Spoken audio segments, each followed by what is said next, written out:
வணக்கம், welcome to restore Tamil. Family, college, adventure இது மாதிரி எல்லா வித யூசேஜுக்கும் ஏற்ற மாதிரி ஒரு அஃபோர்டபுளான ப்ரைஸிங்கில் சூப்பர் லுக்கோட ஒரு பைக் எதிர்பார்க்குறீங்கன்றப்ப உங்களுக்கு இருக்கிற ரெண்டு பெட்டரான சாய்ஸ். ஒன்று நம்ம யமாவோட FZ5 வெர்ஷன் 4, அதுக்கடுத்து இன்னொரு பைக்கை நம்ம பஜாஜோட பல்சர் N160. இந்த ரெண்டு பைக்குமே நல்ல ஒரு அஃபோர்டபுளான ப்ரைஸிங்கில் ஆல்ரவுண்டர் கேரக்டரிஸ்டிக்ஸோட ஒரு பைக் எடுக்கும்னு நினைக்கிறவங்களுக்கு ஒரு பெட்டரான சாய்ஸாக இருக்குது. பட் இது ரெண்டுத்தில் எது பெட்டர் சாய்ஸ்ன்னு பார்க்கும்போது அங்கே ஒரு சில குழப்பங்கள் இருக்குது. அந்த ஒரு குழப்பத்தை தீர்த்து வைக்கிற மாதிரி இன்னைக்கு நம்ம வீடியோ பார்ப்போம். பார் மெடிசன் உங்களுக்கு தெரியும், அந்த கிளிக் கலர் சப்ஸ்கிரைப் பண்ண ஒரு செகண்ட் ஸ்பெண்ட் பண்ணி இப்படி தட்டி விட்டீங்கன்னா எங்களோட ஒரு நாள் உழைப்புக்கு மிகப்பெரிய ஊதியமாக இருந்தால் ப்ளீஸ் அந்த சப்ஸ்கிரைப் பண்ணுங்கப்பா.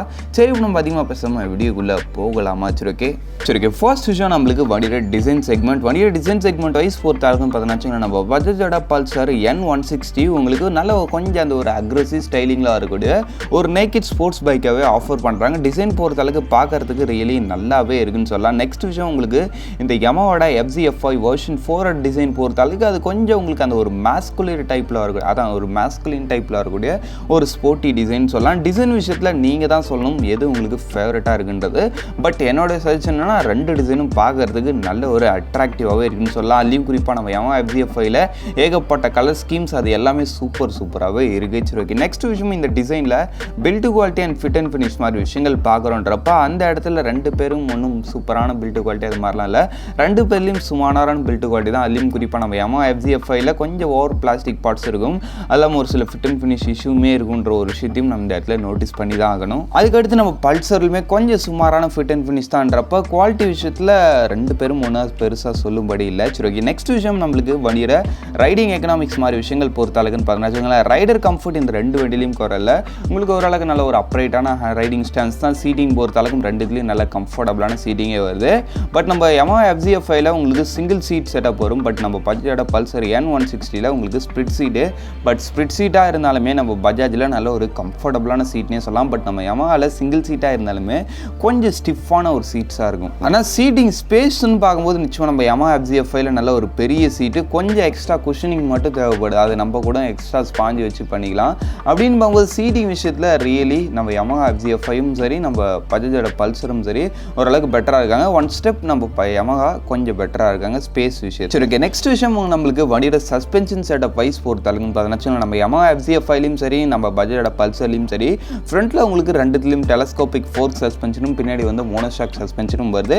சஸ்பென்ஷன் விஷயத்தில் எனக்கு பெட்டராக தெரிகிற ஒரு பைக்குன்னு பார்த்தோன்னா பஜாஜ் எனக்கு தெரிஞ்சு கொஞ்சம் பெட்டராக இருக்குது சஸ்பென்ஷனில். ஏன்னா நம்ம யமாவில் இருக்க சஸ்பென்ஷன் கொஞ்சம் ஸ்டிஃபாக இல்லை, ரொம்பவே ஸ்டிஃபாக தான் ஃபீல் ஆகுது. அதுவும் சோலோவாக போகிறீங்கன்றப்ப நல்லாவே ஃபீல் பண்ண முடியும். மேபி பிலியன் ரைடரோட போகிறீங்கன்றப்ப பின்னாடி சஸ்பென்ஷன் ஓரளவுக்கு உங்களுக்கு சாஃப்டாக இருக்கும். சரி ஓகே. நெக்ஸ்ட் விஷயம் பார்த்தோம்னா வச்சுங்களேன் ஃபீச்சர் அண்ட் லைட்டிங் செக்மெண்ட்குள்ளே போகலாம். லைட்டிங் போகிறது அளவுக்குன்னு பார்த்தோம்னா வச்சுங்க நம்ம யமாவோட FZ5ல உங்களுக்கு full and full LED setup தான். இண்டிகேட்டர் சூப்பராக இருக்கிறது ஃப்ரண்ட்டில் கொடுத்துருக்க லைட்டும் சரி பின்னாடி கொடுத்துருக்க ரியல் லைட்டும் சரி எல்லாமே LED. ஹாலஜனுக்கு இடமே கிடையாது இந்த ஒரு பைக்கில். பட் சாரி, அந்த நம்பர் பிளேட் லைட் மட்டும் உங்களுக்கு ஹாலஜன் வரும், அது வேறு விஷயம். சரி ஓகே. நெக்ஸ்ட் நம்ம யமாவோட நம்ம பஜாஜோட பல்சர் N160லன்னு பார்த்தோன்னா வச்சுங்களேன் அதில் உங்களுக்கு ஃப்ரண்ட்டில் வந்து மெயின் ஹெட் லைட் வந்து ப்ரொஜெக்டட் ஹெட் லேம்ப்ஸ், அந்த ஒரு விஷயத்தில் பிரச்சனை இல்லை, நல்ல ஒரு விசிபிலிட்டி இருக்குது. பட் மற்றபடி இந்த இண்டிகேட்டர்ஸ் அது மாதிரி சில விஷயங்கள் வந்து உங்களுக்கு ஹாலஜன் தான், பின்னாடி ரியர் லைட் LED. அதனால பார்க்கும்போது லைட்டிங் விஷயத்தில் எனக்கு பெட்டராக தெரிகிற ஒரு பைக்கு நம்ம யமாவோட FZ5 தான். சரி ஓகே. பட் விசிபிலிட்டின்னு பார்க்கும்போது ரெண்டு பேரும் ஓகே தான், ரெண்டு பேர்லையும் ஓரளவுக்கு பெட்டராக இருக்காங்க. பட் நம்ம யமாவில் ஃபுல் LED செட்டப் இருக்குதுன்றப்ப அவர் கொஞ்சம் பெட்டர் லீடிங் எடுக்கிறாரு. சரி ஓகே. நெக்ஸ்ட் விஷயம் பார்த்தோம்னா வச்சுங்க இப்போ இந்த வண்டியோட அந்த ஒரு இன்ஃபோடைன்மெண்ட் அண்ட் அதர் ஃபீச்சர் செக்மெண்ட்குள்ளே போகலாம். ஃபீச்சர்ஸ் பொறுத்தளவுக்குன்னு பார்த்தோம்னா வச்சுங்களேன் ஃபர்ஸ்ட் நம்ம அந்த இன்ஸ்ட்ருமெண்ட் கிளஸ்டர்லேருந்து ஆரம்பிப்போம். இன்ஸ்ட்ருமெண்ட் கிளஸ்டர் பொறுத்தளவுக்கு நம்ம பஜாஜோட பல்சர் N160ல உங்களுக்கு ரெண்டு ஆப்ஷன்ஸ் இருக்குது. பேஸ் மாடல் போகிறீங்கன்றப்ப உங்களுக்கு வந்து அந்த ஒரு செமி டிஜிட்டல் இன்ஸ்ட்ருமெண்ட் கன்சோல் வரும். அதில் வந்து உங்களுக்கு ஒரு பேசிக்கான லெவல் ஃபீச்சர்ஸ் இருக்கும். கனெக்டிவிட்டியை தவிர்த்துட்டு ஒரு நார்மல் பைக்குக்கு என்னென்ன விஷயங்கள் எதிர்பார்க்குறீங்களோ அது எல்லாமே இருக்குன்னு வச்சுக்கலாம், மோர் தென் எனஃபாக இருக்கும். பட் நம்ம டாப் மாடல் போகிறன்றப்ப அதில் வந்து உங்களுக்கு ஒரு ஃபுல்லி டிஜிட்டல் இன்ஸ்ட்ருமெண்ட் கிளஸ்டர், அதில் கனெக்டிவிட்டி அது மாதிரி எல்லா விஷயமும் இருக்கும். அதுக்கடுத்து இல்லை உங்களுக்கு USB சார்ஜிங் போட்டு வந்துடும். இந்த ஒரு விஷயத்தை நான் இந்த இடத்துல அழுத்தி சொல்லிக்கிறேன். ஏன்னா வச்சுங்க நம்ம யமா FZ5ல உங்களுக்கு USB சார்ஜிங் போட்டு ஆப்ஷனாக கூட கிடையாது. இருந்திருக்கலாம், எவ்வளோ ரேட்டு வாங்குறாங்க, அது ஒரு சின்ன விஷயம் தான், கொடுத்துருந்துருக்கலாம். பட் அந்த ஒரு விஷயத்தை கொடுக்கல நம்ம யமா FZ5ல. சரி ஓகே. இன்ஸ்ட்ருமெண்ட் கன்சோல் பொறுத்தளவுக்கு நம்ம யமாவோட FZ5லன்னு பார்த்தோன்னா வச்சுங்களேன் அதுலேயும் உங்களுக்கு ஒரு ஃபுல்லி டிஜிட்டல் தான். இல்லை பேஸ் டாப்ன்ற மாதிரி வேரியன்ட் டிஃப்ரெண்ட்லாம் கிடையாது, ஸ்டாண்டர்டு டீலக்ஸ் இருக்குது.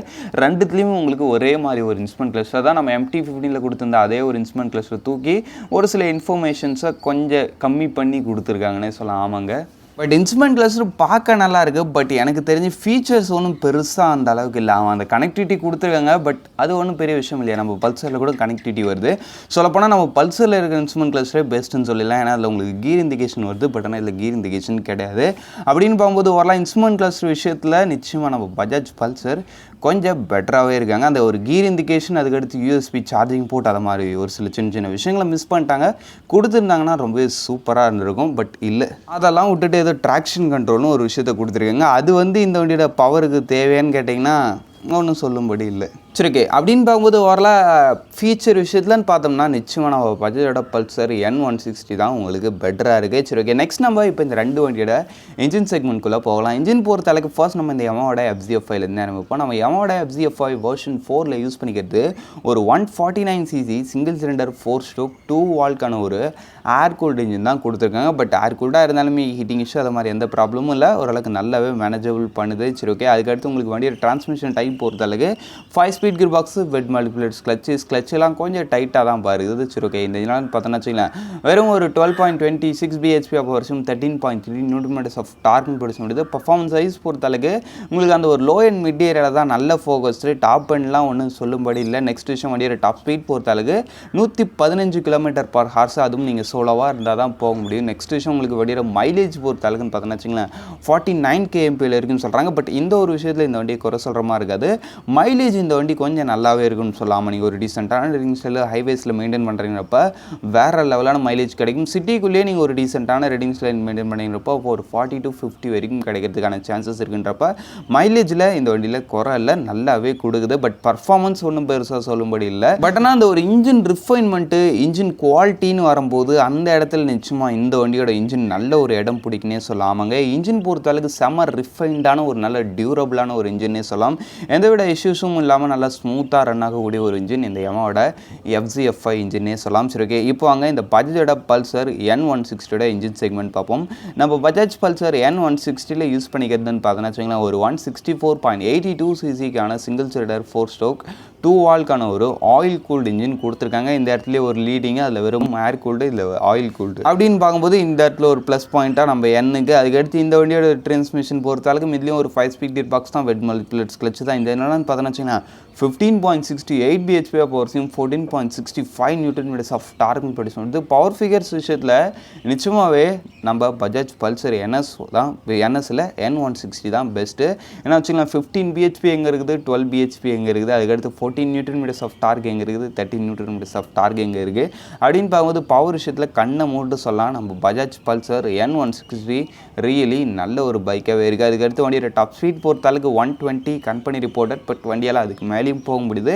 நெக்ஸ்ட் விஷயம் உங்களுக்கு வண்டியோட மைலேஜ் பொறுத்தளவுக்கு 45 kmpl வரைக்கும் சொல்கிறாங்க.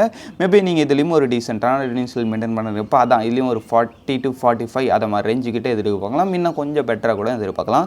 அது உங்களுடைய ரைடிங் ஸ்டைலை பொறுத்தளவுக்கு. அப்படின்னு போகும்போது வரலாம் பர்ஃபார்மன்ஸு அந்த மாதிரி விஷயங்கள் தான் எனக்கு முக்கியம். எனக்கு மைலேஜ் கொஞ்சம் ட்ராப் ஆனும் பிரச்சனை இல்லை. அதுக்கடுத்து நம்ம பஜாஜில் ஒரு சில இஷ்யூஸ் இருக்கும், அதான் அந்த இன்ஜின் ஆயில் அது மாதிரி ஒரு சில விஷயங்கள் இருக்குது. அதெல்லாம் பரவாயில்ல, நான் ஒரு நல்ல மெயின்டெனன்ஸ் கொடுத்துப்பேன், அதை மாதிரி விஷயங்கள்லாம் நான் ஓவர் கம் பண்ணிவிடுவேன்னு நினைக்கிறீங்க. இப்போ நீங்கள் பஜாஜே எடுத்துக்கலாம், நல்ல ஒரு இன்ஜின் தான். பட் ஆனால் எனக்கு இன்ஜின் ரிஃபைன்மெண்ட் நல்லா இருக்கணும், வண்டியில் மைலேஜ் நல்லா இருக்கணும். எனக்கு வண்டியோட பர்ஃபார்மன்ஸில் ஒன்றும் பெருசாக நீட் இல்லைன்னு நினைக்கிறீங்கப்ப இந்த Yamaha FZ5 version 4 it's really நல்ல ஒரு இன்ஜினே சொல்லலாம். சரி, வாங்க இப்போ நம்ம நெக்ஸ்ட் இந்த ரெண்டு வண்டியோட டயர்ஸ் அண்ட் பிரேக்கிங் செக்மெண்ட்குள்ளே போகும். டயர்ஸ் அண்ட் பிரேக்கிங் செக்மெண்ட் பொறுத்த அளவுக்குன்னு பார்த்தோன்னா வச்சுங்களேன், நம்மளுக்கு இந்த Yamaha FZ5ல ஃப்ரண்ட்டில் உங்களுக்கு 100/80 செக்ஷன் டயர்ஸும், பின்னாடி 140/60 செக்ஷன் டயர்ஸும் கொடுக்குறாங்க. டயர்ஸ் விஷயத்தில் ஃப்ரண்ட்லையும் சரி பேக்லையும் சரி எந்த வித குறையும் இல்லை, நல்ல ஒரு பெரிய டயர்ஸே கொடுத்துருக்காங்க. அதனால் உங்களுக்கு ரோட் கிரிப், கார்னரிங் அது மாதிரி எல்லா விஷயங்களையும் ஓரளவுக்கு நல்ல ஒரு ஃபீட்பேக்கே இருக்குதுன்னு சொல்லலாம். நெக்ஸ்ட் விஷயம் பார்த்தோன்னா வச்சுங்களேன், உங்களுக்கு இந்த வண்டியோட பிரேக்கிங் வைஸ் பொறுத்த அளவுன்னு பார்த்தோன்னா வச்சுங்களேன், ஃப்ரண்ட்டில் உங்களுக்கு 252 mm கண்ட டிஸ்க்கு, பேக்கில் 220 mm கண்ட டிஸ்க்கு. பிரேக்கிங் பொறுத்த அளவுக்கு எந்த வித குறையும் இல்லை, பைட்டு சூப்பராகவே இருக்குது. சிங்கிள் சேனல் ஏபிஎஸ் மட்டும் தான், இது ஒரு குறை எனக்கு. ஏன்னா இப்போ இதோட லைனிங்கில் வர மோஸ்ட் ஆஃப் தி காம்படிட்டர்ஸ் எல்லாமே டுவெல் சேனல் கெயில் பண்ணிட்டு வராங்க. பட் இவர்கிட்ட வெறும் சிங்கிள் சேனல்ன்றது நல்ல ஒரு விஷயமா தெரியல. என்ன பண்ணுறது, சிங்கிள் சேனல் தான் இருக்குது. டுவெல் சேனல் மேபி ஃபியூச்சரில் அப்கிரேட் பண்ணுறதுக்கான வாய்ப்புகள் இருக்குதுன்னு ஒரு சில பேர் சொல்லியிருக்காங்க. பட் V5 வந்தால் தான் எனக்கு தெரிஞ்சு டுவெல் வரும் பழுகு. இதில் எப்போ டுவெல் சேனல் அவங்க கொடுக்குறது. சரி ஓகே, நெக்ஸ்ட் விஷயம் பார்த்தோன்னா வச்சுங்களேன், நம்மளுக்கு இந்த பட்ஜெட்டோட பல்சர் N160 பார்த்தோன்னா வச்சுங்களேன், ஃப்ரண்ட்டில் உங்களுக்கு 100/80 செக்ஷன் டயர்ஸும் பின்னாடி வந்து 130/70 செக்ஷன் டயர்ஸும் கொடுக்குறாங்க. டயர்ஸ் விஷயத்தில் இவருமே ஒஸ்டான டயர்ஸ் கிடையாது, இதிலுமே ஓரளவுக்கு நல்ல டயர்ஸ் தான் கொடுத்துருக்காங்க. பட் கம்பேரிவ் டு தி FZF5 இதோட டயர்ஸ் நிச்சயமாக லீனான டயர்ஸ் தான். அதுக்கடுத்து உங்களுக்கு வண்டியோட சஸ்பென்ஷன் வைஸ் பொறுத்த அளவுக்குன்னு பார்த்தா வச்சுங்களேன், இதில் வந்து உங்களுக்கு ஃப்ரண்ட்டில் 2 ஆப்ஷன் இருக்குது. ஆமாங்க, சிங்கிள் சேனல் ABS வேரியன்ட் போகிறீங்கிறப்ப ஃப்ரண்ட்டில் வந்து உங்களுக்கு 282 mm டிஸ்க் வரும். இல்லை டுவெல் சேனல் ABS வேரியன்ட் போகிறீங்கிறப்ப ஃப்ரண்ட்டில் வந்து உங்களுக்கு 300 mm டிஸ்க் வரும். பின்னாடி வந்து 230 mm disk standard.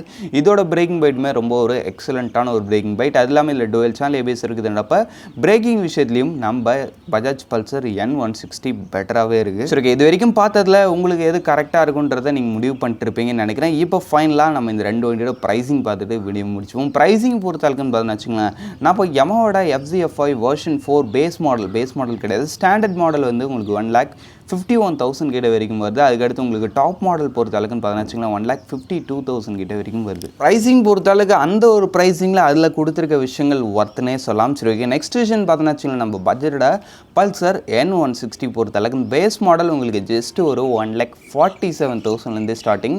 Top model உங்களுக்கு 1,58,000 முடியுது. அப்படின்னு பார்க்கும்போது பேஸ் மாடல் அதான் எந்த வித ஃபீச்சர்ஸும் இல்லை, நான் நார்மலாக போக போகிறேன்றப்போ ப்ரைஸிங்கில் கொஞ்சம் உங்களுக்கு கொஞ்சம் பெட்டராக இருக்குது. பட் அதுலேயும் உங்களுக்கு சிங்கிள் சேனல் ABS வரும். அது மாதிரி ஒரு சில விஷயங்களையும் நீங்கள் நோட்டீஸ் பண்ணணும். பட் டாப் மாடல் போகிறீங்கிறப்போ 1,58,000 கிட்ட வரைக்கும் வருது ஆண்டோடு. இந்த 2 ஆண்டோட் ப்ரைஸிங்குமே விழுப்புரம் எங்கள் ஊர் ஆண்டோட் ப்ரைஸிங். உங்களுடைய ஊருக்கு ஏற்ற மாதிரி கொஞ்சம் ஆண்டோட் ப்ரைஸிங்கில் கொஞ்சம் ஃப்ளக்சுவேஷன் இருக்கும். அந்த ஒரு விஷயத்தையும் மனசில் வச்சுங்க. அப்படின்னு பார்க்கும்போது கொஞ்சம் எனக்கு அஃபோர்டபுளாக நான் பேஸ் மாடல் தான் போக போகிறேன்றப்போ உங்களுக்கு பல்சர் கொஞ்சம் பெட்டராக இருக்குது. பட் எனக்கு அஃபோர்டபிலிட்டிலாம் விஷயம் இல்லை, நான் டாப் மாடல் தான் ஸ்ட்ரைட்டாக போக போகிறேன்றப்ப உங்களுக்கு Yamaha FZF5 பெஸ்ட்டாக இருக்கும். ஏன்னா உங்களுக்கு டாப் மாடலே 1,52,000 முடிச்சிடலாம். பட் ஆனால் ஒரு சில விஷயங்கள் இது வரைக்கும் பார்த்தீங்களே, அதெல்லாம் வச்சு நீங்கள் முடிவு பண்ணிங்க. சரி ஓகே, அவ்வளோ தான் ஃப்ரெண்ட்ஸ், இந்த கம்பேரிசன் ரிவ்யூ நம்ம இங்கே முடிச்சுப்போம். இந்த கம்பேரிசன் ரிவ்யூவில் இது ரெண்டுத்தில் எது பெட்டர்ன்றது உங்களுக்கு தெரிஞ்சிருக்குன்னு நினைக்கிறேன். இப்போதைக்கு தேங்க்ஸ் ஃபார் வாட்சிங். Bye, see you later.